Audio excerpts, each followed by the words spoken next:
जय हिंद दोस्तों, आप सभी का स्वागत है हमारे YouTube चैनल बायोलॉजिक्स में। दोस्तों, जैसा कि हमने the reproduction and life cycle of Taenia solium की पहले पार्ट में पढ़ा था कि इसका रिप्रोडक्शन कैसे होता है, मेल और फीमेल ऑर्गन्स कौन कौन से होते हैं, और इसी सिनेरियो में आगे बढ़ते हुए अब हमें दूसरे वीडियो में देखना था कि life cycle of Taenia solium जो है वो किस तरीके से कंप्लीट होती है, और जिसमें मैंने आप सभी लोगों को 6 पॉइंट्स भी बताए थे कि जैसे कौन कौन से पॉइंट्स जो हैं इन्वॉल्व होते हैं प्रोसेसेस जिसके थ्रू इनकी through out life cycle complete होती है। जिसमें पहला था हमारा कॉपुलेशन एंड फर्टिलाइजेशन, दूसरा क्लीवेज था, तीसरा फॉर्मेशन ऑफ ऑन्कोस्फीयर लार्वा, चौथा था फॉर्मेशन ऑफ हेक्साकैंथ लार्वा, पांचवा फॉर्मेशन ऑफ सिस्टिसर्कस लार्वा, और छठवां पॉइंट था इन्फेक्शन इन अदर होस्ट। पहला है copulation and fertilisation. The tapeworm shows the presence of digenetic type of life cycle. That means the tapeworm completes its life cycle stage into two host. जैसा कि हमने पहले ही बात किया था कि यहाँ पे जो टर्म डाइजेनेटिक आई है, इसका मतलब सीधे ये होता है कि कोई भी ऑर्गेनिज्म जो अपनी लाइफ साइकिल दो ऑर्गेनिजम्स में कंप्लीट करता है उसे ही digenetic type of life cycle बोलते हैं। तो यहाँ पे जो प्राइमरी होस्ट होता है वो हमारा मैन होता है और सेकेंडरी होस्ट जो है वो पिग होती है। In the life cycle of Taenia solium the fertilisation is crossed fertilisation due to the presence of protandrous condition. दोस्तों, मैंने प्रोटेंडरस कंडीशन के बारे में पहले ही बताया था कि किसी भी ऑर्गेनिज्म में जब male reproductive organ female reproductive organ से पहले ग्रो करते हैं और डेवलपमेंट एंड मैच्योरेशन होता है उनमें, तो इस कंडीशन को प्रोटेंडरस कंडीशन कहते हैं। चूँकि अब आप खुद ही गेस कर सकते हैं कि अगर मेल रिप्रोडक्टिव ऑर्गन पहले ग्रो एंड मैच्योर हो रहा है और फीमेल रिप्रोडक्टिव ऑर्गन बाद में ग्रो कर रहा है और डेवलपमेंट उसमें हो रहा है, तो फर्टिलाइजेशन प्रोसेस एक साथ तो हो नहीं सकती है। इसीलिए यहाँ पे बहुत ज़्यादा चांस बनता है कि जो फर्टिलाइजेशन है वो क्रॉस फर्टिलाइजेशन होगा। क्रॉस फर्टिलाइजेशन क्या होता है? क्रॉस फर्टिलाइजेशन में दो अलग अलग ऑर्गेनिजम्स के जो ओवम हैं और स्पर्म हैं आपस में आते हैं और फ्यूज करते हैं, फिर जिसकी वजह से फर्टिलाइजेशन कंप्लीट होती है। बहुत ज़्यादा चांस बनता है कि जो फर्टिलाइजेशन है वो क्रॉस फर्टिलाइजेशन होगा। क्रॉस फर्टिलाइजेशन क्या होता है? क्रॉस फर्टिलाइजेशन में दो अलग अलग ऑर्गेनिजम्स के जो ओवम हैं और स्पर्म हैं आपस में आते हैं और फ्यूज करते हैं, फिर जिसकी वजह से फर्टिलाइजेशन कंप्लीट होती है। The sperm of mature proglottid segment enter into the other mature proglottid segment by the genital pore और gonopore of the female reproductive system. दोस्तों, हमने पहले ही पढ़ाया था कि जो स्पर्म और ओवम है वो प्रोग्लैटिड सेगमेंट की अगर हम बात करें तो मान लीजिए कोई एक टेपवर्म है। मान लीजिए ये हमारा टेपवर्म है, तो ये टेपवर्म है, ये मान लीजिए इसका नेक पार्ट है। यहाँ से चूंकि इसकी बॉडी सेगमेंटेड होती है तो ऐसे सेगमेंट्स बनते जाते हैं, ये सारे सेगमेंट्स हैं। तो इसके पीछे की तरफ जो सेगमेंट बनता है उन्हें ग्रेविड प्रोग्लैटिड कहते हैं। ये रीजन कहला जाता है ग्रेविड प्रोग्लैटिड। जैसे ये ग्रेविड प्रोग्लैटिड हुआ तो इस क्या होता है कि ये एपोलिसिस एक प्रोसेस होती है, यहाँ पे एपोलिसिस होती है। एपोलिसिस की प्रोसेस होती है जिसमें ये ब्रेक डाउन कर जाता है। मतलब ये सेगमेंट जो है ग्रेविड प्रोग्लैटिड सेगमेंट जो है ये ब्रेक हो जाता है। ये ब्रेक होकर के ऐसे एज अ सेपरेट सेगमेंट में के फॉर्म में आता है। फिर जीनोपोर, हमने जीनोपोर के बारे में बताया था कि एक ऐसी जगह होती है जहाँ पे स्पर्म और ओवम बनने के बाद में आकर के स्टोर होते हैं। तो मान लीजिए ये रीजन ग्रेविड प्रोग्लैटिड है, यहाँ पे एक ऑर्गेनिज्म का आकर के पहुंचा। और दूसरा मान लीजिए दूसरी यहाँ पे ये फीमेल ऑर्गेनिज्म है, इसका भी एक सेगमेंट ब्रेक हुआ, इसका भी सेगमेंट ये मान लीजिए ब्रेक हुआ। तो ब्रेक होने के बाद में ये दोनों जेनाइटल पोर में पहुंचे। तो यहाँ पे फर्टिलाइजेशन की प्रोसेस प्रोसीड होती है, जिसकी वजह से जाइगोट फॉर्मेशन होता है, जाइगोट बनता है। The self fertilisation rare in the segment, इनमें सेल्फ फर्टिलाइजेशन भी होता है लेकिन बहुत ही रेयर होता है। The sperm and ovum fuse to each other to form zygote. जैसे मैंने आप लोगों को इस डायग्राम में बताया कि यहाँ से मान लीजिए ये आपका फीमेल का है और ये आप मान लीजिए मेल का है, ये दोनों आए, फिर यहाँ पे इनका क्रॉसिंग ओवर हो गया, फ्यूज कर गए, फ्यूज करने के बाद जाइगोट फॉर्मेशन हो गया। अब इसी के जस्ट बाद प्रोसेस शुरू होती है क्लीवेज की। तो हम दूसरे टॉपिक पे चलते हैं, जो कि है हमारा cleavage. Cleavage after the formation of zygote these pass into the ootype which contain vitelline glands and Mehlis gland. जब जाइगोट का फॉर्मेशन हो जाता है तो हमने ओ टाइप के बारे में बताया था कि ओ टाइप एक ऐसी जगह होती है जहां पर स्पर्म एंड ओवम और भी बहुत सारी ग्लैंड्स इंक्लूड होकर के एक जगह पे रहती हैं। तो जब क्लीवेज की प्रोसेस में जब फर्टिलाइजेशन हो जाता है, जाइगोट बन जाता है, तब ओ टाइप में चूँकि वहाँ पे वेटेलाइन ग्लैंड्स और मैलिस ग्लैंड्स भी प्रेजेंट होती हैं, इन ग्लैंड्स का काम होता है ये सिक्रेशन करती हैं। ये जो सिक्रेशन करती हैं वह सिक्रेशन जाइगोट के चारों तरफ एक हार्ड कैप्सूल का फॉर्मेशन कर देता है। कैप्सूल एक शेल होती है, शेल का फॉर्मेशन कर देता है, जो कि फिर एक कैप्सूल के अंदर हमारा जाइगोट बंद हो जाता है। जैसे यहाँ पे हमने बताया था कि ये जाइगोट बना है। अब मान लीजिए ये जाइगोट है, तो इसी जाइगोट के ऊपर एक कोटिंग हो जाती है जिसे शेल का भी नाम देते हैं, और ये हमारा जाइगोट है। फिर अब यहीं पे डिवीज़न की प्रोसेस स्टार्ट होती है। अब जैसे मान लीजिए डिवीज़न की प्रोसेस स्टार्ट होती है, या यहीं पे मान लीजिए डिवीज़न की प्रोसेस स्टार्ट हुई, तो यहीं पे एक सेल जो है वो दो पार्ट से प्रोसेस को क्लीवेज कहते हैं। अब cleavage is holoblastic unequal type. इस क्लीवेज का मतलब ये है कि क्लीवेज जो है होलोब्लास्टिक टाइप का है, जिसमें ब्लास्टोमेयर्स का फॉर्मेशन होता है, और अनइक्वल, क्योंकि मान लीजिए यहाँ पे जो जाइगोट फॉर्मेशन हुआ उसमें जो डिवीज़न हुआ ये इक्वल नहीं होगा। मान लीजिए अगर इसमें एक छोटी सेल बन रही है तो दूसरी बड़ी बनेगी, इसे बोलते हैं अनइक्वल डिवीज़न, कि एक छोटी सेल बनी एक बड़ी सेल बनी डिवीज़न होने के बाद में। The zygotic takes place by mitotic division form morula and blastula. तो जब जाइगोटिक डिवीज़न होता है तो उसके बाद में जब सेल्स डिवाइड करती हैं तो उसके बाद में मोरुला और ब्लास्टुला स्टेजेस आती हैं। मोरुला स्टेज जो होती है, मान लीजिए डिवीज़न हुआ तो इसी में अगर जब बॉल लाइक स्ट्रक्चर्स बना लेती हैं, बॉल लाइक स्ट्रक्चर बनती है, तो इस स्टेज को बोल देते हैं मोरुला। और जब इसी में एक सैक का फॉर्मेशन हो जाता है, मान लीजिए ये हमारा ऐसे यहाँ पे पूरी सेल्स भरी हुई हैं, हमारा ये जो जाइगोट था, और यहाँ पे इसे बोलते हैं ब्लास्टोमियर।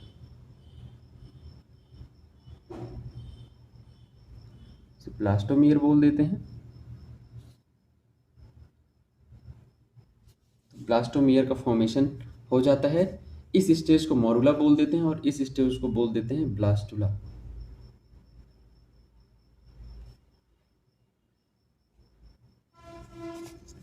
अब आगे बढ़ते हैं। हमारा थर्ड पॉइंट है formation of oncosphere larva. In the egg shell the zygote takes place the process of mitotic division and form two types of cells. जो जाइगोट हमारा बना था उसमें अनइक्वल माइटोटिक डिवीजन होता है, जिसमें दो तरीके की सेल्स बनती हैं।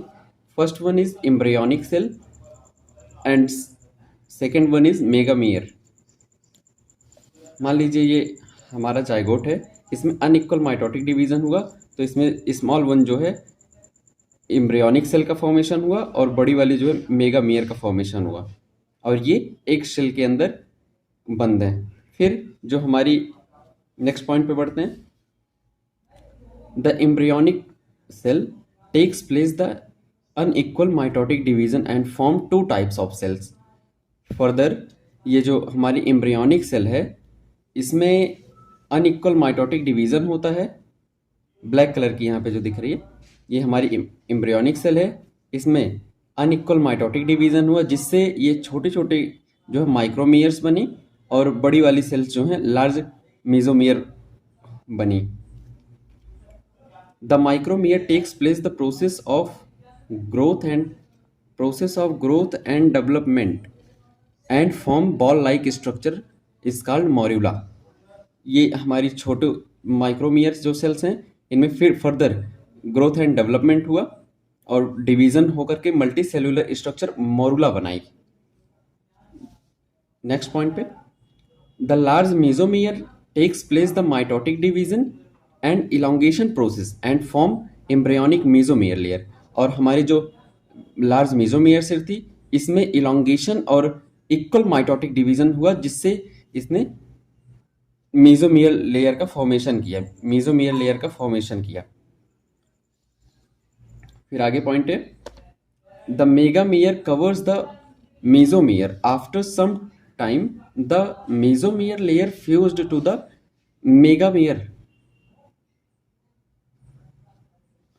मतलब ये हुआ कि कुछ समय बाद जो मेगामियर है, ये एम्ब्रियोनिक मेसोमियर लेयर को घेरे हुए, कुछ समय बाद मेगामियर और एम्ब्रियोनिक मेसोमियर लेयर ये दोनों आपस में फ्यूज हो जाती हैं, और ये जो बीच में माइक्रोमियर सेल्स का यहाँ पे जो मॉर्यूला का फॉर्मेशन हुआ था, इसका भी ग्रोथ एंड डेवलपमेंट होता है और ऑन्कोस्फीयर लेयर का फॉर्मेशन करती हैं।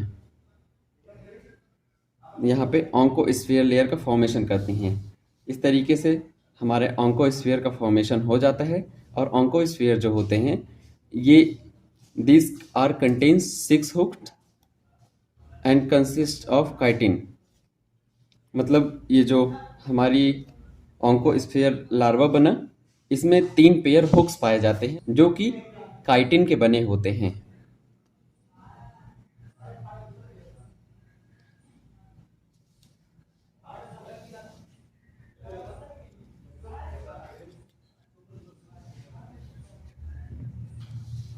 अब हम आगे बढ़ते हैं, formation of hexacanth larva. The oncosphere develops 3 pair of chitinous hooks secreted by oncoblast cells. This 6 hooked the embryo called hexacanth larva। मतलब जो ऑन्कोस्फीयर में इसमें 6 काइटिनस हुक्स डेवलप हुए थे, जो कि ऑन्कोब्लास्ट सेल्स की मदद से डेवलप हुए थे। फिर ये 6 हुक्ड एम्ब्रायो ही हेक्साकैंथ लार्वा कहलाता है। These are covered by hexacanth membrane. Hexacanth larva जो है वो हेक्साकैंथ मेम्ब्रेन से कवर्ड होता है। Formation of cysticercus larva. The hexacanth stage retract और divide their hooks, absorb the host tissue and increase their size up to 18 mm in diameter. This stage is called cysticercus larva। मतलब हेक्साकैंथ stage जो है वो अपने hooks को गिरा देती है, और फिर उसके बाद में ये एब्जॉर्प्शन का काम, होस्ट टिश्यू से एब्जॉर्प्शन का काम शुरू कर देती है और अपनी बॉडी जो है 18 mm तक बढ़ा लेती है, और यही स्टेज जो है सिस्टीसर्कस लार्वा कहलाती है।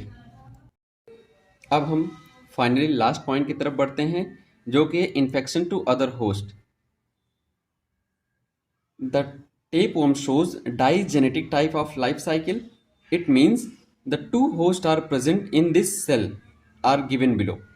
मतलब ये जो टेपवर्म होता है ये डाइजेनेटिक, मतलब अपनी लाइफ साइकिल को दो होस्ट में कंप्लीट करता है, जिसमें प्राइमरी होस्ट जो है मैन होता है और secondary host infection to secondary host. The gravid proglottid contain branched uterus and shows the presence of apolysis process.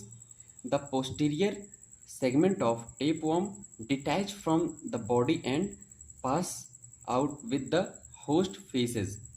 इसका मतलब ये है कि हमारा जो टेपवर्म है उसका ग्रेविड प्रोग्लैटिड पार्ट जो है उसमें थाउजेंड्स ऑफ एग्स प्रेजेंट होते हैं और इसमें एपोलिसिस की प्रोसेस के थ्रू ग्रेविड प्रोग्लैटिड जो इसका सेगमेंट है वो अलग हो जाता है और फिर ह्यूमन फीसेस के थ्रू वो डिस्चार्ज हो जाता है। सेकेंड पॉइंट है, on the ground thousands of egg with oncosphere present long time and secondary host pig infected by eating the primary host faeces. मतलब जो एनिमल फीसेस जो है ग्राउंड पे डिस्चार्ज हुआ है वहाँ पे जितने भी ऑर्गेनिजम्स हैं वो सारे ऑन्कोस्फेयर लार्वा स्टेज पे हैं और जब उन्हें सेकेंडरी होस्ट पिग इनटेक करती है तब वो भी इन्फेक्ट हो जाती है।